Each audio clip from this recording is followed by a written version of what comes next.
यानी हम सब 5 साल तूफान आया, सैलाब आया, जमीन कट रही है, हम दौड़ रहे हैं।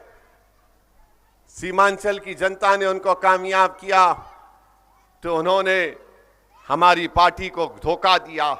तो ये सिर्फ खरीदना जानते हैं, जो बिकता है उसको खरीदते हैं, जो नहीं बिकता उस पर इल्जाम लगा देते कि ये मिलावा है, बी टीम है, वोट काटने वाला।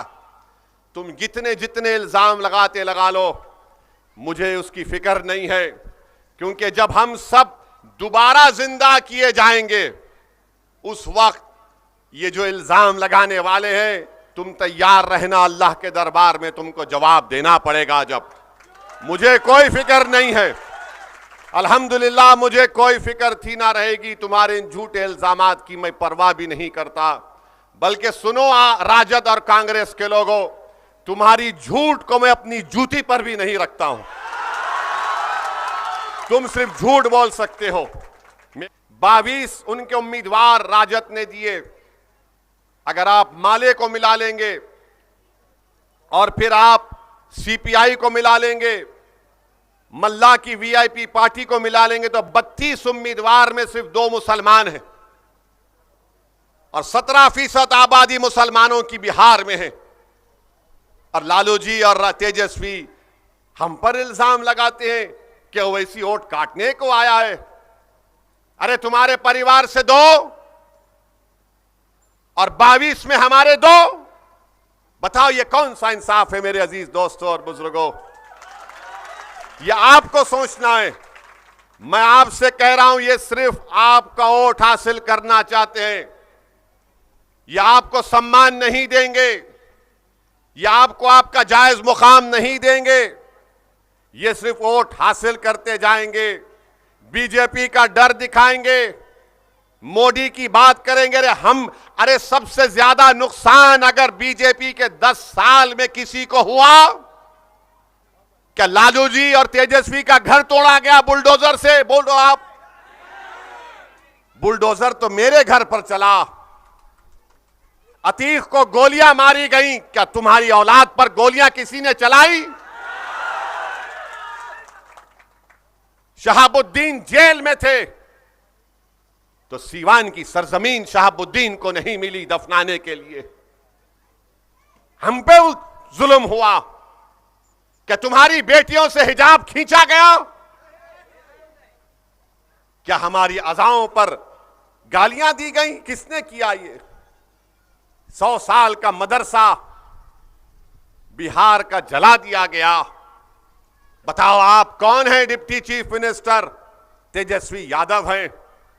अरे तुमको अगर इतना वोट की फिक्र थी तो तुम जाते उस जले हुए मदरसे का मायना करते, तुम नहीं गए। सीवान का एक 7 साल का बच्चा, उसकी मां पुकारते रही कि मेरा बेटा 7 साल का है। जो 16 साल के कम उम्र के होते हैं वो जेल को नहीं भिजाए जाते, उनका एक अलग घर होता है बच्चों का, जुवेनाइल होम कहते हैं अंग्रेजी में।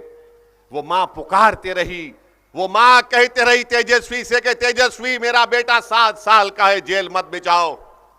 7 दिन वो मां सीवान की जेल के सामने बैठी रही। आज तुम ओवैसी को गाली देते हो जालिमों। अगर तुम्हारी औलाद पर कुछ हो जाएगा तो तुम सारा बिहार आसमान पर उठा लेते हो कि हमको जेल में डाल रहे हैं। तेजस्वी कहते हैं, लालू कहते हैं मेरे परिवार को जेल में डालेंगे। तुम्हारा परिवार को जेल में डालने की बात तो जेल होगी, और मेरा बेटा जो 7 साल का 7 दिन जेल में था उसकी तकलीफ नहीं होगी? तेजस्वी बोलो, तुम डिप्टी चीफ मिनिस्टर थे, तुमने क्या किया? तुमने हमारे 4 जर खरीद गुलामों को तुमने खरीद लिया, जमीर फरोशों को। उन्होंने जमीर बेचा और तुमने उनको खरीद लिया। और एक ऐसा एमएलए है हमारा जिसको इन्होंने खरीदा, कितने में? उसको मालूम हुआ कि उसको 70 लाख या 1 करोड़ रुपया दिया गया। वो जाकर अपना ईमान बेच दिए और दुबई में होटल खोलते हैं। वो दुबई में होटल खोला, होटल का इनॉग्रेशन करवाया क्रिकेटर अजहरुद्दीन से। और आपको मालूम होटल का नाम क्या रखा उसने? हैदराबाद बिरयानी हाउस। हम सिर्फ आपको ये बताने आए हैं कि पिछले 20 साल से राजद ने बीजेपी को यहाँ से हरा नहीं पाई है और आप देख रहे हैं कि मजलिस पर इल्ज़ाम तो लगा दिया जाता है, मगर 2 मरतबा अगर बिहार में बीजेपी की सरकार बनी तो इसकी जिम्मेदारी जहां पर नीतीश कुमार पर भी आयद होती है, वहां पर ये जिम्मेदारी राजद के तेजस्वी यादव पर भी आयद होती है। आप थोड़ी देर के लिए सोचिए, अगर हम नीतीश कुमार के साथ खुदा ना खास्ता अलायंस कर लेते और वो छोड़कर बीजेपी के साथ सरकार बना लेते तो पूरा मीडिया ये पुकारता, जो अपने आप को सेकुलर कहते हैं वो सेकुलर नहीं है, नाम निहाद सेकुलर उनको कहना है। वो तमाम नाम निहाद सेकुलर कायदीन भी पुकार कर कहते कि ओवैसी की वजह से बिहार में बीजेपी की सरकार बन गई। आज कोई ये बात नहीं करता कि कैसे आपने मिलकर सरकार तो बनाई मगर आज फिर बीजेपी सत्ता में है।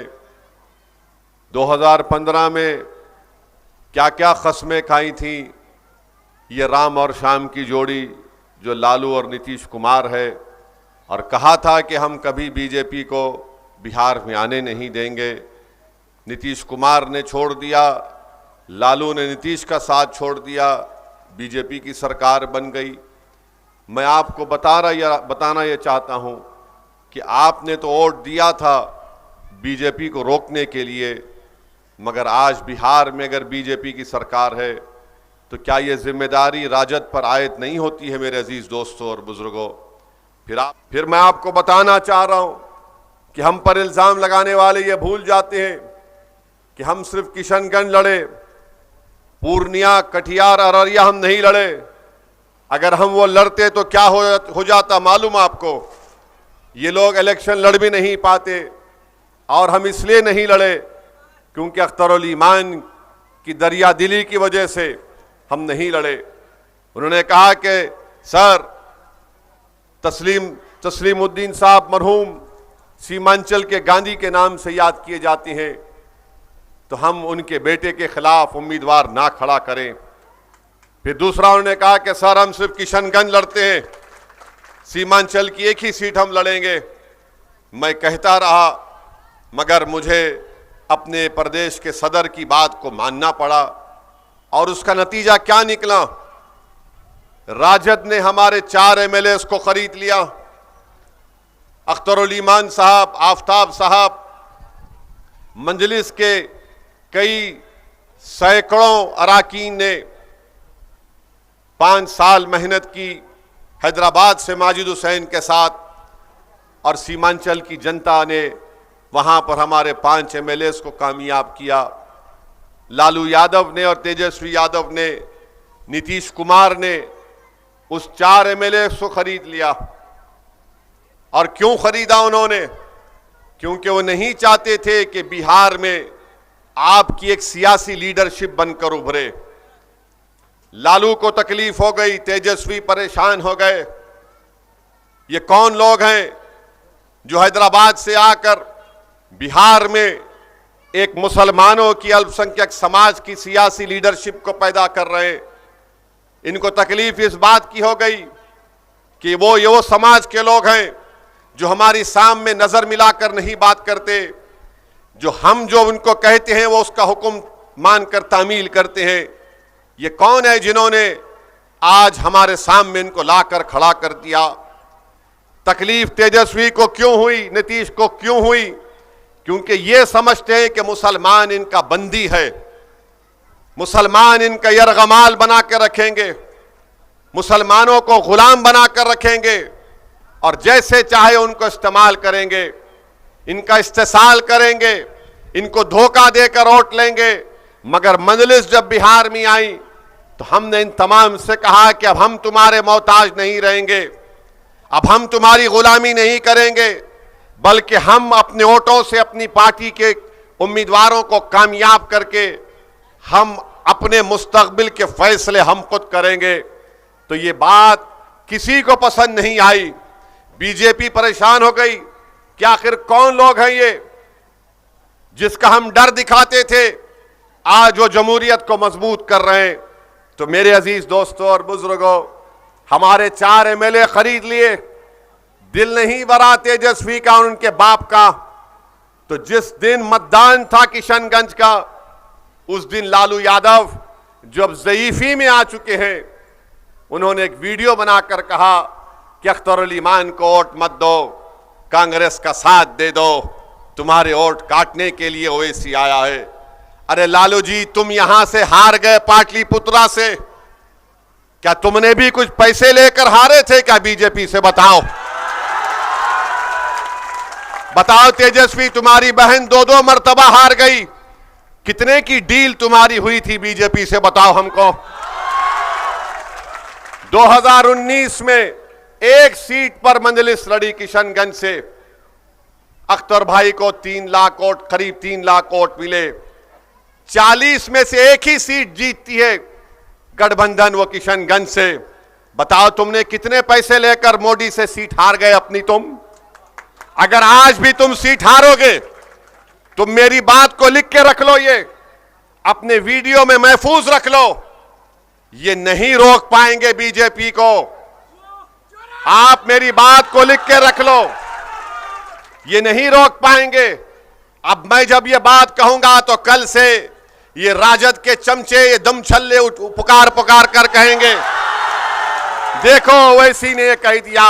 मैं सच्चाई को बयान कर रहा हूं। जब 4 तारीख को नतीजा आएगा तो आप बोलेंगे कि हां, एक दीवाना आकर ये बात हमसे करके गया था।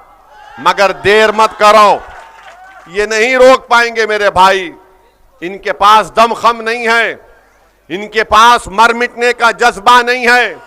ये सिर्फ चुनाव क्यों लड़ रहे हैं बता रहा हूं। राजद चुनाव लड़ रही है अपने परिवार को बचाने के लिए। राजद चुनाव लड़ रही है कि परिवार बच जाएगा तो 25 के विधानसभा में हम कुछ सीटें हासिल कर लेंगे। आप बताइए, एक एक आपने कितने बरस लालू प्रसाद यादव को और मोहतरमा राबड़ी देवी साहिबा को मुख्यमंत्री का मौका दिया। उनके 2-2 बेटों को आपने विधायक बनाया, मंत्री बनाया, डिप्टी चीफ मिनिस्टर बनाया। अब लालू जी का दिल नहीं भरता है तो कह दिए कि अब मेरी 2-2 बेटियों को भी मैं सांसद बनाऊंगा। क्या यहां से आपके दरमियान में कोई पाटलिपुत्रा के एमपी नहीं बन सकता था? क्या आप में काबिलियत नहीं है? मगर नहीं, वो सिर्फ यही चाहते हैं कि परिवार को बचाया जाए। और फिर इसीलिए अपनी दोनों बेटियों को उन्होंने उम्मीदवार बना दिया। 22 उनके उम्मीदवार राजद ने दिए। अगर आप माले को मिला लेंगे और फिर आप सीपीआई को मिला लेंगे, मल्ला की वीआईपी पार्टी को मिला लेंगे तो 32 उम्मीदवार में सिर्फ 2 मुसलमान हैं और 17% आबादी मुसलमानों की बिहार में है।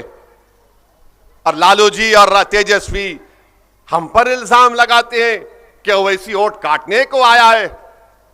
अरे तुम्हारे परिवार से 2 और 22 में हमारे 2, बताओ ये कौन सा इंसाफ है मेरे अजीज दोस्तों और बुजुर्गों? ये आपको सोचना है। मैं आपसे कह रहा हूं, ये सिर्फ आपका वोट हासिल करना चाहते हैं। ये आपको सम्मान नहीं देंगे, ये आपको आपका जायज मुकाम नहीं देंगे। ये सिर्फ वोट हासिल करते जाएंगे, बीजेपी का डर दिखाएंगे, मोदी की बात करेंगे। अरे सबसे ज्यादा नुकसान अगर बीजेपी के 10 साल में किसी को हुआ, क्या लालू जी और तेजस्वी का घर तोड़ा गया बुलडोजर से? बोलो आप। बुलडोजर तो मेरे घर पर चला। अतीक को गोलियां मारी गई, क्या तुम्हारी औलाद पर गोलियां किसी ने चलाई? शहाबुद्दीन जेल में थे तो सीवान की सरजमीन शहाबुद्दीन को नहीं मिली दफनाने के लिए। हम पे जुल्म हुआ। क्या तुम्हारी बेटियों से हिजाब खींचा गया? क्या हमारी अज़ाओं पर गालियां दी गई, किसने किया ये? 100 साल का मदरसा बिहार का जला दिया गया। बताओ आप कौन है deputy chief minister? Tejashwi Yadav हैं। अरे तुमको अगर इतना वोट की फिक्र थी तो तुम जाते उस जले हुए मदरसे का मायना करते, तुम नहीं गए। सीवान का एक 7 साल का बच्चा, उसकी मां पुकारते रही कि मेरा बेटा 7 साल का है। जो 16 साल के कम उम्र के होते हैं वो जेल को नहीं भिजाए जाते, उनका एक अलग घर होता है बच्चों का, जुवेनाइल होम कहते हैं अंग्रेजी में। वो मां पुकारते रही, वो मां कहते रही तेजस्वी से कि तेजस्वी मेरा बेटा 7 साल का है, जेल मत भिजाओ। 7 दिन वो मां सीवान की जेल के सामने बैठी रही। आज तुम ओवैसी को गाली देते हो जालिमों। अगर तुम्हारी औलाद पर कुछ हो जाएगा तो तुम सारा बिहार आसमान पर उठा लेते हो कि हमको जेल में डाल रहे हैं। तेजस्वी कहते हैं, लालू कहते हैं मेरे परिवार को जेल में डालेंगे। तुम्हारा परिवार को जेल में डालने की बात तो जेल होगी, और मेरा बेटा जो 7 साल का 7 दिन जेल में था उसकी तकलीफ नहीं होगी। तेजस्वी बोलो, तुम डिप्टी चीफ मिनिस्टर थे, तुमने क्या किया? तुमने हमारे 4 जर खरीद गुलामों को तुमने खरीद लिया, जमीर फरोशों को।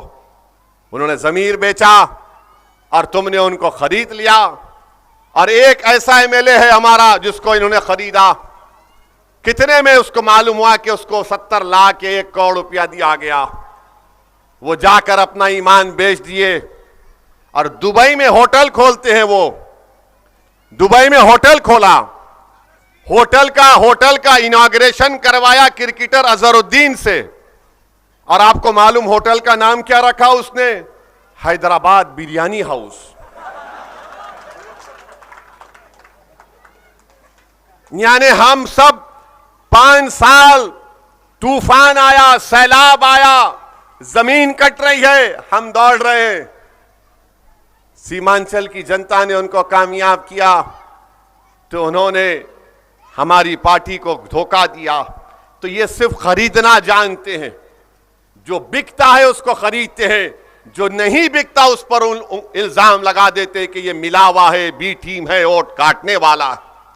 तुम जितने इल्जाम लगाते लगा लो, मुझे उसकी फिक्र नहीं है, क्योंकि जब हम सब दोबारा जिंदा किए जाएंगे उस वक्त ये जो इल्जाम लगाने वाले हैं, तुम तैयार रहना, अल्लाह के दरबार में तुमको जवाब देना पड़ेगा। जब मुझे कोई फिक्र नहीं है, अल्हम्दुलिल्लाह मुझे कोई फिक्र थी ना रहेगी। तुम्हारे इन झूठे इल्जामात की मैं परवाह भी नहीं करता। बल्कि सुनो राजद और कांग्रेस के लोगों, तुम्हारी झूठ को मैं अपनी जूती पर भी नहीं रखता हूं। तुम सिर्फ झूठ बोल सकते हो। मेरे अजीज दोस्तों और बुजुर्गों, इसीलिए हम आपसे कह रहे हैं कि अपनी ताकत दिखाइए। हमने यहां पर फारूक रजा को हमारा उम्मीदवार बनाया तो लालू परिवार पाटलिपुत्रा के गांव-गांव फिर रहा है भीख मांगते हुए कि हमको वोट दे दो, मंजलिस को वोट मत दो। अगर हम उम्मीदवार नहीं देते तो क्या लालू का परिवार फिरता गांव में? मगर क्योंकि यहां से हमने एक शेर को उतारा तो शेर के डर से सब भाग रहे हैं। इनको डर इस बात का है, अगर यहां से फारूक रजा आगे बढ़ जाएगा, यहां की जनता में सियासी क़ियादत का पैगाम पहुंचा देगा जो होगा, तो तेजस्वी को इस बात का डर है कि अगर इस चुनाव में नहीं रोक पाए तो विधानसभा में ये तो हमारी गिल्ली को उड़ा देंगे। हम उड़ाएंगे तुम्हारी गिल्ली को इंशाअल्लाह। तुम ये समझ रहे हो कि हम सिर्फ ये पार्लियामेंट का चुनाव लड़के चले जाएंगे, पाटलिपुत्रा से नहीं जाएंगे। लिख के रख लो तेजस्वी और तुम्हारा परिवार, जब विधानसभा का चुनाव आएगा तो यहां पर जितने विधानसभा हैं वहां से मजलिस अपना प्रत्याशी उम्मीदवार को खड़ा करेगी और ओवैसी खुद आएगा प्रचार करने के लिए, जैसा आज मैं आया हूं। मेरे अजीज दोस्तों और बुजुर्गों, हम आपसे फिर से अपील कर रहे हैं कि वोट एक अमानत है और इस अमानत को सही इस्तेमाल करिए। तीसरी बात की है, अभी अख्तरुल ईमान साहब ने अपनी बसीरत अफरोज किताब में जाति जनगणना की बात की। यहां पर पालीगंज में हमारे अंसारी भाई बहुत रहते हैं। मैं उनको बताने के लिए कह रहा हूं कि अंसारी भाइयों की आबादी बिहार में 46 लाख है ना अख्तर भाई, 46,34,235 हैं। अब हम ये नाम लेके जा रहे हैं। कल से बल्कि आज शाम से तेजस्वी और लालू परिवार अंसारी भाई शुरू हो जाएंगे। अभी नहीं बोल रहे थे। अंसारी भाइयों की आबादी 46,34,245 है। कितने साल लालू राबड़ी मुख्यमंत्री थे? 12 साल, 15 साल थे। तेजस्वी डिप्टी सीएम करीब 3 साल रहे होंगे, 3.5 साल, माने 19.5 साल के करीब राजद की सरकार। 46,34,245 अंसारी भाइयों की आबादी बिहार में है। आपको नौकरी कितनी मिली और कितनी मिलनी, हम बताते हैं कितनी मिलनी चाहिए थी आपको। आपको नौकरी मिलना चाहिए था 48,650, 48,650। हाँ कितना नहीं है वो, आप लिख के दिए 100। अच्छा 78,000 अख्तर भाई कह रहे, चलिए मानते हैं। मिली कितनी नौकरी आपको? 4,000, हाँ 44,000 करीब। हाँ इतनी नौकरी कम मिली आपको। अब इसके बारे में तेजस्वी कुछ बोलेंगे, लालू बोलेंगे, नीतीश बोलेंगे, कुछ नहीं। बुनकर भाइयों की आबादी है, तुमने क्या किया उनके लिए? उनके पावरलूम के लिए क्या किया? याद रखिए, ये सिर्फ वोट हासिल करते हैं। आप मंजलिस का साथ दीजिए, आपको मान सम्मान मिलेगा, आप नेता बनेंगे इंशाअल्लाह ताला। आप खुद अपने मुकद्दर के फैसले करेंगे। मगर यहां पर सिर्फ इल्जाम लगा दिया जाता है कि मंजलिस आई तो वोट काट के जाएंगे। अच्छा मेरे भाई, कल मोदी जी भी यहां पर आए थे। अगर हम मोदी जी के बारे में, नरेंद्र मोदी के बारे में नहीं कहेंगे तो ये राजद कांग्रेस वाले तोलते हमारे भाषण को। इन्होंने आधा किलो ज्यादा बोला हमको, मोदी को कम बोला। तो हम किसी का कर्जा नहीं रखते, मगर आप जानते हैं कि इस पाटलिपुत्रा पार्लियामेंट हलके में कैंटोनमेंट का आर्मी का एरिया है दानापुर। यहां पर मुकामी आवाम को बड़ी तकलीफ होती है वहां से गुजरने के लिए।